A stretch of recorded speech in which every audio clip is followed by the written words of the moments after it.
एक शहर के शांत से मोहल्ले में एक बड़ा सा घर था। उस घर में एक परिवार रहता था और उसी घर में दो बहुएं रहती थीं। एक बहू बहुत अमीर परिवार से आई थी, इसलिए उसे सजना संवरना और आराम से रहना बहुत पसंद था। वहीं दूसरी बहू एक साधारण परिवार से थी। उसका स्वभाव शांत था और वह घर के हर काम को मन लगाकर करती थी।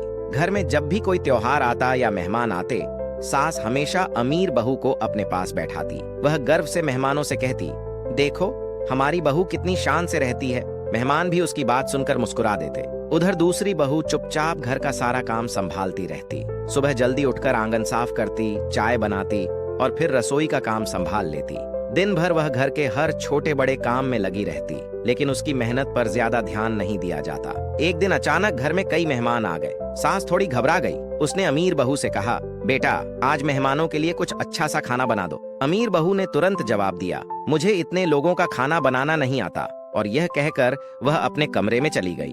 अब सास सोच में पड़ गई कि इतने मेहमानों को क्या खिलाया जाएगा। तभी दूसरी बहू चुपचाप रसोई में चली गई। उसने बिना कुछ कहे खाना बनाना शुरू कर दिया।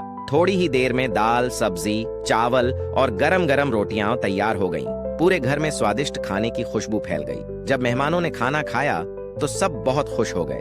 एक मेहमान ने मुस्कुराकर कहा, इतना स्वादिष्ट खाना हमने बहुत कम जगह खाया है। सास यह सब सुनकर चुप खड़ी रही। उसे पहली बार एहसास हुआ कि असली शान अमीरी में नहीं, बल्कि मेहनत और अच्छे संस्कार में होती है। उस दिन के बाद घर में सबसे ज्यादा सम्मान उसी बहू को मिलने लगा। अब जब भी कोई मेहमान घर आता, सास गर्व से कहती, मेरे घर की असली शान मेरी मेहनती बहू है। कभी कभी इंसान की असली पहचान उसके पैसे से नहीं, बल्कि उसके काम और व्यवहार से होती है। अगर वीडियो पसंद आए तो लाइक और चैनल को सब्सक्राइब जरूर करना। हाँ, को सपोर्ट करना मत भूलना।